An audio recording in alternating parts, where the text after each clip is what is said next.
하나님 아버지와 그리스도 예수 우리 주께로부터 은혜와 긍휼과 평강이 넘치기를 간절히 축원합니다. 진리를 핍박하고 성도들을 핍박하고 교회를 어렵게 할 때 성도들이 취할 수 있는 자세가 몇 가지가 있었고, 특히 오늘 3장에서는 동력자들을 세워서 일꾼들을 세워서 함께 일하라라는 것입니다. 특히 장로님도 세우고 집사님도 세워서 함께 진리에 대해서 지켜가고 사수하고 그렇게 살아가는 것이죠. 혼자 하는 것보다, 목사 혼자 애를 쓰는 것보다 이 직분자들과 함께 일하는 것은 훨씬 더 행복하고 바르고 옳은 길이다라는 점입니다. 그런데 감독, 특히 장로님 같은 경우에는 어떤 자질이 필요하거든요. 그 자질을 우리에게 3장 1절부터 7절까지 말씀해 주고 있는 것입니다. 지난 주일에는 특히 7번째 자질과 8번째 자질을 함께 살펴보았었는데 3장 2절 끝부분에 보니까 뭐라고 나와 있습니까? 가르치기를 잘하며 그랬죠. 이 말씀은 장로님인 것은 물론이고 또 구역장, 또 교사, 또 복음의 말씀을 전하는 여러분들이라면 모두에게 해당될 수도 있는 말씀인 것입니다. 특히 4가지 당부를 드렸는데 첫 번째 당부는 무엇이냐면 가르치는 자는 곧 배우는 자이다 라는 점을 염두에 두십시오. 잘 배워야 잘 가르칠 수 있는 것입니다. 그리고 두 번째로는 가르치기는 가르치되 어떻게 가르쳐야 돼요? 잘 가르쳐야 되는 것입니다. 능숙하게 가르쳐야 되는 것이죠. 저는 여러분들이 이 예수 그리스도를 다른 사람들에게 소개할 때 능숙하게 가르치는 실력을 좀 갖추면 좋겠다라는 생각이 듭니다. 그냥 대충 가르치는 게 아니고 예수님은 어떤 분이시고, 그리고 예수님이 나를 위해서 어떻게 하셨고, 예수님이 언젠가는 다시 오실 것이고, 그런 이야기들을 구체적으로 사람들에게 잘 정리해서 가르칠 수 있는 능숙한 성도들이 되기를 바라는 것이죠. 그리고 세 번째로는 가르치는 것을 즐거워하는 분들이 되십시오. 복음 전파하는 것을 즐거워하고 기뻐하십시오. 그리고 네 번째로는 앞에 있는 3가지도 굉장히 중요하지만 이 마지막 4번째가 훨씬 더 중요한 것입니다. 가르치는 자는 성령의 능력으로 가르치라라는 점이죠. 그래서 앞에 아무리 잘 배우고 잘 가르치고 즐겁게 가르쳐도 성령의 능력으로 가르치지 않으면 소용이 없는 거예요. 기독교 교육과 그리고 세상의 교육은 근본적으로 다른 것입니다. 세상의 교육은 말 잘하고 또 그냥 지식이 많고 그러면 잘 가르칠 수 있지 않습니까? 근데 교회의 교육은 다른 겁니다. 교회 교육은 지식도 많고 말도 잘한다 해서 끝나는 것이 아니고 성령의 능력이 있어야 교회 안에서 열매가 맺혀지는 거예요. 그래서 이 성령의 능력으로 가르쳐야 되는 것이죠. 자, 그리고 나서 오늘 또 8번째를 보니까 뭐라고 되어 있습니까? 술을 즐기지 아니하며 3장 3절 초반에 나와 있죠. 자, 이것은 술을 금주하는, 그래서 금하는 금주에 대해서 이렇게 말씀하고 있는데 왜 금주를 해야 되는지 3가지로 말씀을 드렸습니다. 첫 번째로는 다른 사람들에게 모범적인 생활을 하기 위해서, 여러분들이 술 마시는 거 보고 여러분들이 담배 피는 거 보고 다른 사람들이 실족하면 어떻게 해요? 시험 들어서 교회를 떠나면 어떻게 해요? 그러니까 그런 것들을 조심해야 되는 것입니다. 그리고 두 번째로는 선교적인 전통 때문에 금주합니다. 우리나라는 선교 초기부터 금연 금주가 당연한 것으로 생각을 했어요. 그게 성도들의 정체성이란 말이에요. 그러면 좋은 전통이면 어떻게 해야 돼요? 잘 지켜야 되겠죠. 버리면 안 됩니다. 잘 지키면서 따라가야 되는 겁니다. 그리고 세 번째로 가장 중요한 이유는 무엇이냐면 성경 자체가 술에 대해서 부정적으로 말씀하고 있다라는 점입니다. 지난번에 잠언 말씀, 고린도전서 말씀, 에베소서 말씀 다 살펴보았지 않습니까? 술에 대해서 좋게 평가한 적이 없습니다. 다 술을 먹지 말라고 하고 취하지 말라고 그렇게 말해놓고 있는 겁니다. 저는 여러분들이 술 충만하지 말고 성령 충만할 수 있기를 축원합니다. 성령의 세술에 취해야 되는 거예요. 술 먹으면 자기 의지대로 못 움직이죠. 술 기운에 따라서 막 움직이죠. 그런 것처럼 성령으로 충만하면 성령께서 우리의 삶을 인도해 가시는 거예요. 그러니까 이 술과 성령의 상관관계는 거기에 있는 겁니다. 우리의 의지대로 살지 못한다. 그래서 여러분들이 성령으로 충만해서 우리의 의지가 아니라 하나님 사랑하는 의지로, 그리고 성령께서 인도하시는 그 의지로 여러분들이 살아가야 되는 것이죠. 이제 오늘은 장로의 자질 9번째, 10번째입니다. 자, 9번째 3절에 보니까 무엇이 나와 있나요? 3절에 구타하지 아니하며 그랬죠. 이것은 사람을 때리지 않아야 된다라는 얘기입니다. 장로님뿐만 아니라 모든 성도들도 구타는 나쁜 겁니다. 어떤 경우에서든지 폭력은 나쁜 거예요. 가정에서도 직장에서도 더더군다나 교회에서도 그 폭력을 사용하면 안 되는 것입니다. 하나님께서 원하시는 삶이 아니고 직분자는 당연히 구타하지 않아야 되는 것입니다. 마태복음 21장 12절에 보면 이런 말씀이 있어요. 예수님께서 성전에 들어가셨는데 성전 안에서 매매하는 모든 사람들을 내쫓으시고 돈 바꾸는 사람들의 상과 비둘기 파는 사람들의 의자를 둘러 엎으셨다. 그렇게 말씀을 합니다. 어떤 분은 이 말씀을 생각하면서 예수님도 그럼 폭력을 쓰셨네. 비록 사람은 때리지 않았지만 지금 폭력적인 상황이고 분명히 성전 안에서 일어나고 있는 일이고 오늘날로 말하면 교회 안에서 이런 폭력을 사용해도 되는 것일까? 예수님도 이렇게 하셨는데 나도 괜찮은 거 아닐까? 그렇게 말씀하시는 분들이 계실 수 있습니다. 그러나 이것은 당시의 의미를 생각해 봐야 되고 성경 당시에 어떤 상황인지를 배경을 생각해 봐야 되는 것입니다. 이스라엘 백성들이라면 절기가 되면 6월절이나 7.7절이나 이런 절기를 말하는 거죠. 그 절기가 되면 예루살렘으로 모여서 그 성전 안에서 하나님 앞에 제사를 드려야 되는 것입니다. 제사라는 것은 우리가 말하는 그냥 평상시에 음식 차려놓고 그 앞에 절하고 그런 의미가 아니고 하나님께 예배하는 구약적인 의식이라고 생각을 하시면 돼요. 근데 구약의 제사는 뭐가 필요하냐면 동물이 필요합니다. 동물을 잡아서 하나님 앞에 그렇게 드리게 되었죠. 그런데 이분들이 예루살렘으로 올 때까지는 당시에는 교통수단이 차가 있는 것도 아니고 비행기가 있는 것도 아니잖아요. 다 걸어서 와야 된단 말이에요. 그러면 수십 킬로 밖에서 때로는 수백 킬로 밖에서 이 동물들을 몰고 예루살렘까지 오려고 하면 이 동물들이 상할 수도 있겠죠. 이 하나님 앞에 드리는 동물은 어때야 되는 겁니까? 가장 최상의 것으로, 가장 좋은 것으로, 흠이 없는 것으로 드려야 되잖아요. 오다가 흠집이 생기면 어떡해요? 그럼 동물 데려와도 소용이 없거든요. 그래서 성전 안에서 이 동물들을 팔기 시작한 겁니다. 성전 안에서 동물들을 팔면 굉장히 합격받은 걸로, 흠이 없는 걸로 하나님 앞에 그렇게 드릴 수 있겠죠. 그래서 성전의 마당들에서 좌판을 벌여놓고 이 비둘기 아니면 또 이런 동물들을 막 팔기 시작한 겁니다. 그리고 이스라엘의 이 성년 남자들은요, 이 성전세를 내야 됩니다. 우리나라에도 교육세, 환경세 이런 세금이 목적 세금이 있잖아요. 그런 것처럼 이 교회를 위해서, 성전을 위해서 세금을 내야 되는 그런 제도가 있습니다. 일정량의 세금을 내야 되는데 이분들이 그 예루살렘에만 머물러 있는 분이 아니고 해외에서도 오신단 말이에요. 그 흩어져 있는 그 이스라엘 백성들을 디아스포라라 그러는데 그 디아스포라들이 올 때에 그 외국에서 오면 이제는 뭘 들고 오는 겁니까? 자기 나라에 통용되는 돈이 아니고 외국의 돈을 들고 온단 말이에요. 그럼 돈을 환전을 해줘야 되겠죠.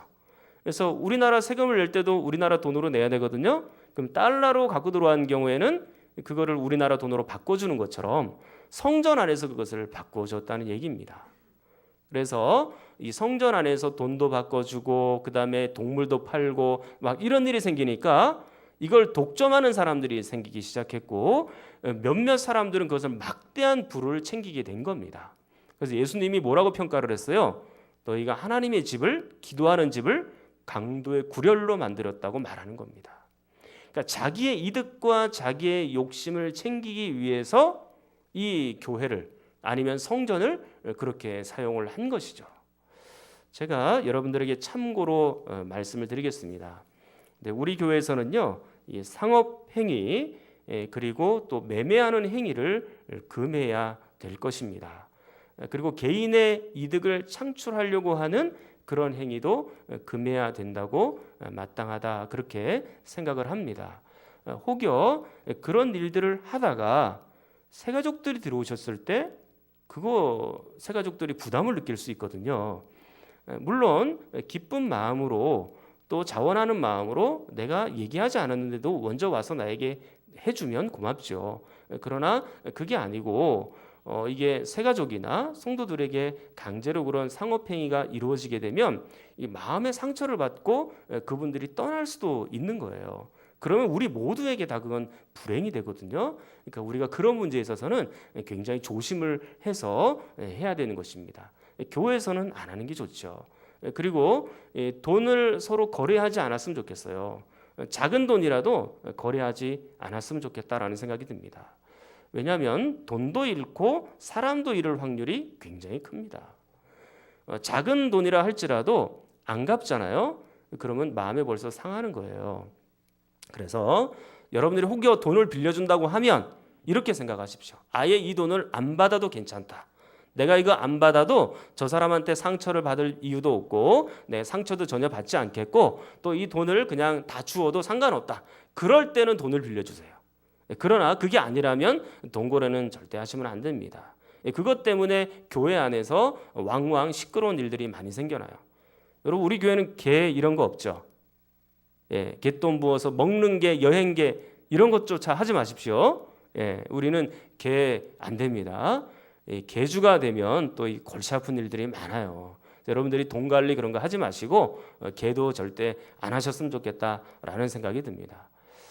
자, 어쨌든 이렇게 교회 안에서 상업행위, 매매하는 행위가 막 벌어지니까 이런 것에 대해서 예수님이 지금 어떻게 하시는 거예요? 그것을 심판하시기로 작정을 하신 겁니다.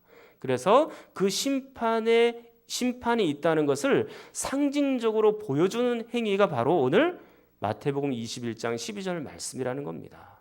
그래서 이것을 폭력적인 행위로 규정하면 안 돼요. 심판을 보여주기 위한 하나의 상징적인 행동으로 받아들여야 되는 것이죠. 그리고 그 성전을 깨끗하게 하신 그 이후로 그 뒤에 말씀을 보면 무화과 나무를 저주해서 마르게 하신 장면이 있습니다. 아니 뭐 예수님이 무화과 나무를 갑작스럽게 저렇게 마르게 하셨나? 멀쩡한 나무를 왜 저러셨지? 그렇게 생각할 수 있지만 그것도 역시 심판을 상징하는 상징적인 행위다라는 것을 기억하셔야 되는 겁니다. 그런 것처럼 예수님께서 이런 강력한 행동을 통해서 사람들을 교육하는 거예요. 머릿속에 각인시키는 것이죠. 아, 이게 뭔가 있구나라는 것을 경각심을 가지게 하는 겁니다. 그래서 이거 심판이 있을 수도 있겠다라고 하는 상징적인 행동을 사람들이 받아들이게끔 그렇게 하는 것이죠. 예수님은 폭력을 싫어하시고 구타를 싫어하시는 분입니다. 그게 마태복음 26장에서 증명이 되고 드러나거든요. 근데 예수님께서 이제 십자가에서 달려서 돌아가시기 직전입니다. 그때 이제 군인들이 예수님을 잡으러 오셨죠. 근데 이 베드로라는 사람은 대제사장의 종이었던 그 한 사람을 향해서 칼을 들어서 그를 향해 내리칩니다. 막 목을 치려고 했는데 그게 잘 안 됐던 것 같아요. 그래서 귀만 잘라졌을 뿐입니다. 예수님이 뭐라 그러셨어요 그때? 예수님께서 말씀하시기를 칼을 칼집에 도로 넣고 칼을 가진 자는 칼로 망한다 그랬습니다. 내가 지금 12군단이나 더 되는 천사들을 다 소집해서 너희들을 싹 쓸어버릴 수도 있지만 내가 그렇게 하지 않는다. 능력과 힘이 있는데도 예수님은 그렇게 하지 않으신 거예요. 그리고 십자가를 지시러 묵묵하게 올라가셨고 사람들의 조롱을 받으셨고 가시면류관을 쓰셨고 그리고 이 몸에 창자국이 있기까지 그리고 십자가에서 돌아가시기까지 그런 고통과 아픔들을 다 겪으신 겁니다. 만약에 예수님이 폭력적인 분이라면 이런 지금 생명을 빼앗는 자신의 생명이 사라지는 순간 그 순간에 폭력을 사용해야 되는 거 아닙니까? 충분히 그런 능력이 있잖아요. 그럼에도 불구하고 예수님은 그 폭력을 절제하고 자제하고 그렇게 하지 않으셨던 것입니다. 근데 우리에게도 이런 모습이 있어야 되는 것이죠. 그래서 직분자들은 당연히 구타하지 않고 직분자들은 당연히 폭력이 없어야 되는 것입니다. 교회 안에서도 물론이고 가정 안에서도 폭력이 있어서는 안 돼요. 남자분들 가정 안에서 가끔씩 이 아내분들 때리고 그렇게 안 하시죠? 예, 그렇게 하면 안 됩니다. 우리 교회에서는 그러면 직분자가 될 수가 없습니다. 예전에는 뭐 보니까 이게 이 선글라스 있잖아요. 큰 거, 이만한 거 쓰고 오셔가지고 알고 보면 이렇게 한 대 맞으신 거예요. 근데 요즘에는 이제 그 선글라스 쓰고 온 분들이 그래도 쌍꺼풀 수술 예쁘게 하려고 그렇게 하려고 하는 분들이 많으시지만 예전에는 그런 분들이 교회 안에 가끔씩 있었어요. 안경 벗어보면 이게 시퍼런 거예요. 마음이 너무 아픈 거죠. 하긴 요즘에는 이제 역전됐죠. 여자들이 남자 때리죠. 예. 근데 좀 살살 달아주십시오. 예, 부탁드리겠습니다. 네, 가정 안에서나 교회 안에서나 밖에서나 역시 구타와 폭력은 안 되는 겁니다. 그렇게 해서는 직분자가 될 수가 없는 거예요. 어떤 경우든지 폭력과 구타는 나쁜 것입니다. 자, 그리고 이제 10번째 감독의 자질 뭐가 나옵니까? 10번째 3장 3절 이렇게 나와 있죠. 오직 관용하며 그렇게 나와 있습니다.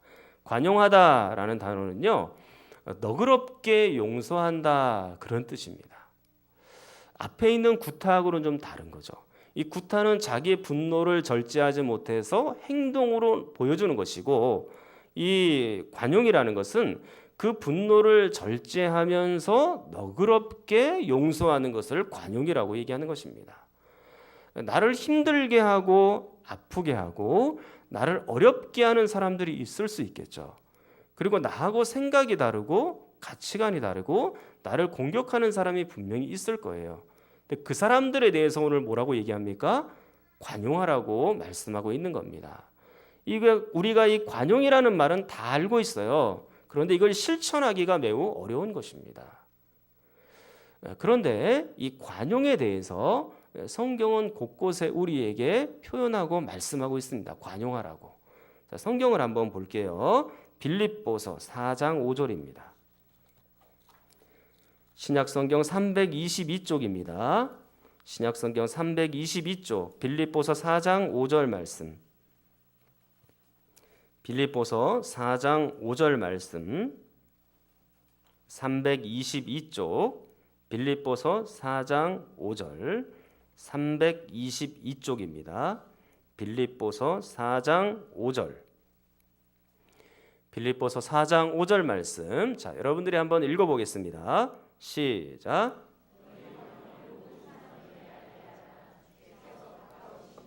아멘. 너희 관용을 모든 사람에게 알게 하라 그랬죠. 이 빌립보서가 쓰여졌을 당시는 언제냐면 로마의 박해가 막 시작되는 시점 바로 직전입니다. 로마의 박해는 주후 64년 로마의 네로 황제부터 시작을 했다고 생각을 하거든요. 근데 그곳이 박해가 시작되기 2, 3년 전에 쓰여진 것이 이 빌립보서입니다. 그럼에도 불구하고 초대교회는 항상 박해를 받았어요. 유대인들은 예수님을 하나님이라고 생각하지 않았습니다. 그런데 이 복음을 전하는 사람들은 예수님을 항상 하나님이라고 전하고 이 예수님을 믿어야지 구원을 받는다고 얘기를 하니까 유대인들은 이걸 싫어했던 거예요.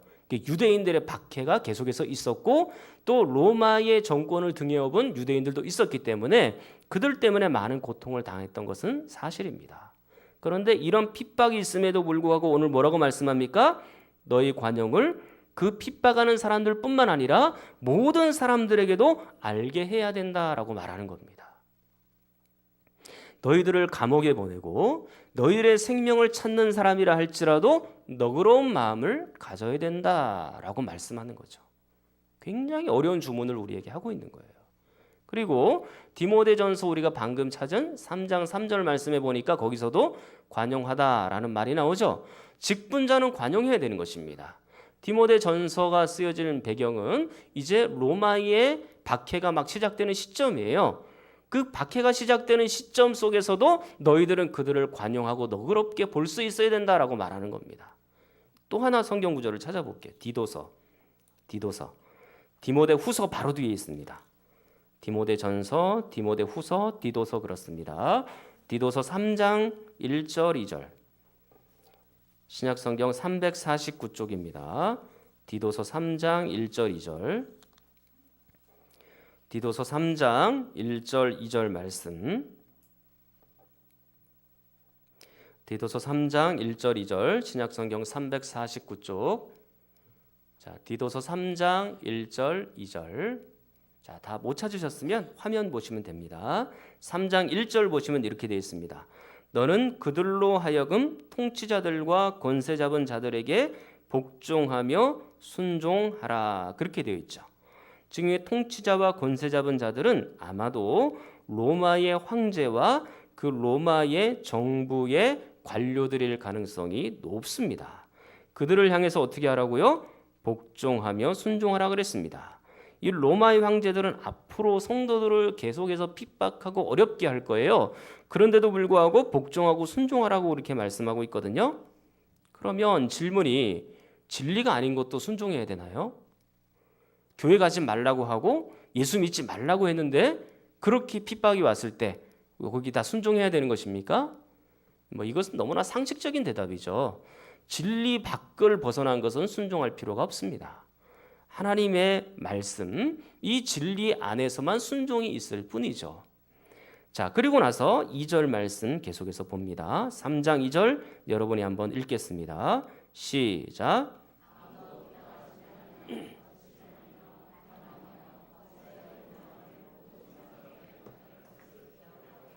아멘. 여기서도 지금 관용하며 그렇게 나와 있죠. 관용의 대상이 누구냐? 2절 초반에 보니까 아무도 그렇게 했고, 중간쯤 하반절에 보시면 모든 사람에게 그렇게 나타나 있지 않습니까? 그러니까 로마의 정부의 황제나 관료들 뿐만 아니라 그 모든 사람들에게도 어떻게 하라고요? 관용을 보여줘야 된다. 그렇게 말하고 있는 겁니다. 우리가 지금 세 개의 성경 구절을 찾아봤는데 여기 공통점이 뭐예요? 성도들이 핍박받고 있다는 점입니다. 그리고 그 핍박 속에서도 너희들은 어떻게 해야 된다고요? 그들을 너그럽게 용서하고 관용해야 된다라고 말하고 있는 거예요. 관용이라는 것은 악한 자들이 나를 악하게 대우했다고 해서 그것을 똑같이 되갚아주는 그런 행동이 아닙니다. 복수하면 안 된다는 거예요. 관용하고 너그럽게 용서할 수 있어야 된다, 그 얘기입니다. 이 관용은요, 저에게도 해당되는 말씀이에요. 저도 이 목회자니까 우리 성도들뿐만 아니라 다양한 그룹에 있는 사람들을 만나게 돼요. 그분들을 통해서 유익도 얻지만 또 상처를 또 받을 때도 있거든요. 그리고 나의 마음을 아프게 할 때도 많습니다. 그러면 나의 마음을 아프게 할 때 제가 주로 떠올리는 말씀들이 뭐냐면 이 말씀들이에요. 오늘 이 말씀들을 쭉 떠올리면서 관용해야 되겠다. 주님이 가까우시지. 주님의 재림 때가 가까웠으니까 관용하고 또 너그럽게 생각해야 되겠다. 그래도 내가 목사인데 너그러운 마음을 넓혀야 되지 않겠나. 그렇게 생각을 늘 하는 거죠. 그럼에도 불구하고 이게 잘 안 될 때가 있어요. 그 말씀이 떠오름에도 불구하고 제가 목사임에도 불구하고 안 될 때가 있어요. 이 말씀이 분명히 알겠는데, 이 말씀이 어떤 의미인지 알겠는데 제가 그게 잘 안 되는 겁니다. 이게 어떤 때는 그래서 얼굴 표정으로 막 드러날 때도 있고, 이게 얼굴 표정으로 좀 잘 감추었다고 잘 포장했다고 생각을 해도 이 마음속에서부터 용서가 안 되는 경우가 있는 겁니다. 이 마음에서부터 용서가 안 되니까 이 가슴이 더 아프고 아린 거예요. 그때 제가 이제 그걸 해결하는 방법이 무엇이 있을까 고민하고 연구하고 생각을 하는 거죠. 뭐가 해결점이 있을까요? 네, 말씀을 떠올렸는데 안 됐다는 얘기예요. 그러면 뭐 그 다음 단계로 나가야 되겠죠. 뭐가 있을까요? 그렇습니다. 기도하는 것입니다. 이게 그 해결책 치고는 너무 평범하다 그렇게 생각할지 모르겠지만 이건 진리입니다. 하나님의 말씀을 떠올리고 그 말씀을 붙들고 기도하는 것입니다. 하나님, 제가 그 사람을 증오하지 않도록 도와주십시오. 제가 너그럽게 그 사람을 용서할 수 있도록 하나님 나에게 능력을 주십시오. 내 힘으로 안 되는 걸 어떻게 해요? 내 머릿속에 말씀은 떠오르는데 내 능력과 힘으로 안 되는 걸 어떻게 해요? 하나님, 나에게는 많은 인맥을 동원해서 그 사람을 괴롭힐 수도 있고 어렵게 할 수도 있는 분명한 힘이 있지만, 그러나 그렇게 복수하지 않도록 하나님 나를 좀 도와주세요, 나를 좀 붙들어 주세요, 하나님 앞에 그렇게 기도하는 겁니다. 그렇게 기도하면 100% 마음속에서부터 다 용서가 되겠죠. 그러면 얼마나 좋겠어요. 그럼에도 불구하고 안 되는 거예요. 그러나 분명한 게 있습니다. 기도하면 이만큼 높아졌던 게이지가, 분노의 게이지가 점점점 내려오는 거예요. 이렇게 50%, 30%, 20% 점점 내려오는 거예요. 저는 그 기도를 통해서 많은 경험을 했습니다. 그 용서하는 경험을 한 거예요. 최근에도 저는 그런 일을 했습니다. 그래서 하나님 앞에 그런 일이 닥치니까 당연히 막 미운 마음이 막 드는 거예요, 순간적으로. 그러나 그런 것들을 이기기 위해서 말씀 또 묵상하고, 그 말씀 붙들고 하나님 앞에 나와서 또 기도하고 그러니까 이게 점점 내려가요. 얼마나 감사한지. 지금은 마음이 많이 자유로워졌어요. 제 마음에 하나님이 자유를 주셔서 그것 때문에 막 더 이상 고통스럽지 않도록 하나님이 은혜를 베풀어 주셨어요. 너무 감사한 거죠. 그런데 문제가 있어요. 어떤 문제가 있냐면, 제가 목사임에도 불구하고 저도 여러분들에게 상처를 줄 수 있다라는 점입니다.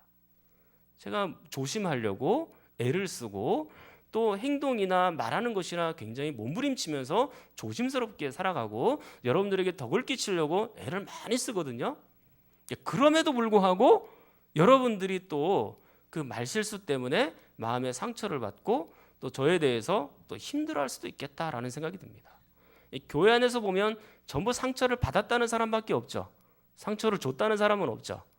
근데 여러분들도 누군가에게는 상처를 주면서 그렇게 살아가는 거예요.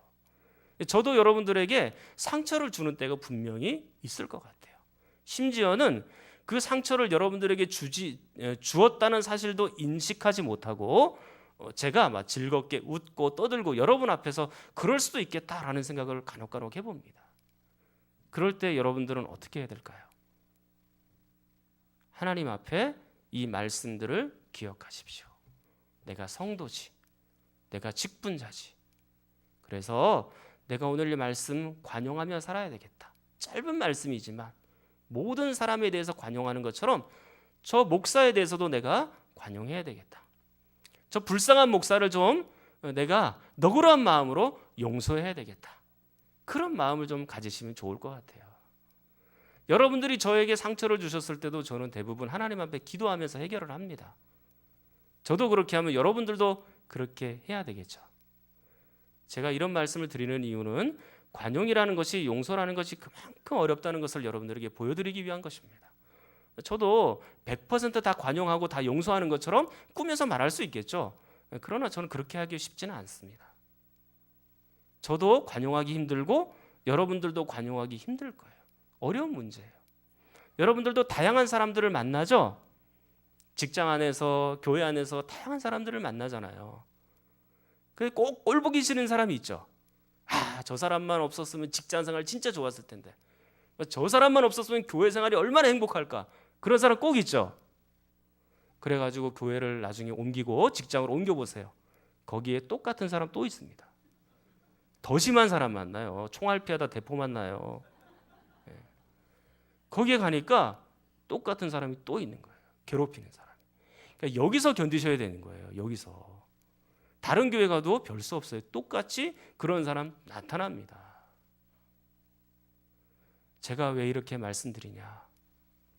관용하는 것은 어렵습니다. 저도 어렵고 여러분도 어려운 거예요. 다 어려운 거예요. 힘든 거예요. 그러나 이 관용하기 위해서 저도 노력하고 여러분도 노력하자, 그 얘기입니다. 최선을 다해서 서로 노력하고 애를 쓰다 보면 이 관용에 대해서 언젠가는 우리에게 거룩한 습관으로 잡힐 날들이 있겠죠. 그래서 직분자들은요, 관용하는 사람이어야 돼요. 마음이 넓은 사람이어야 돼요. 요만한 거 가지고 맨날 따지고 막 이거 어떻게 된 거냐고 막 이거 이렇게 하면 안 된다고 맨날 따지고, 큰 문제 가지고 그러면 상관없는데 맨날 작은 문제 가지고 맨날 그래요. 그러면 직분자로서 그건 되게 교회를 할 때 있어서 되게 힘든 거예요. 여러분들이 관용하고 너그러운 사람, 저도 관용하고 여러분도 관용하고 우리 모든 분들이 다 관용해서 우리 교회가 사랑으로 충만한 그런 교회가 되기를 간절히 축원합니다. 우리 통성으로 함께 기도하겠습니다. 하나님 아버지, 예수님이 그러신 것처럼 분노가 차오를 때 구타하거나 폭력을 행사하지 않게 하시고 사람들을 용납하며 살 수 있게 도와주시옵소서. 나를 공격하고 배신하는 사람들을 향해서도 사람이니까 그저 용납할 수 있도록 도와주시기 원합니다. 내 힘으로 해도 잘 안 됐습니다. 내 능력에는 한계가 있습니다. 또 나를 미워하는 사람, 나를 힘들게 하는 사람이 있으면 꼭 이 말씀들을 떠올리게 하시고 예수님이 나를 용납하신 것처럼 나도 다른 사람들을 용납해서 마음으로부터 진정한 용서가 일어날 수 있도록 도와주시옵소서. 우리 주여 한번 부르짖고 기도하겠습니다. 주여.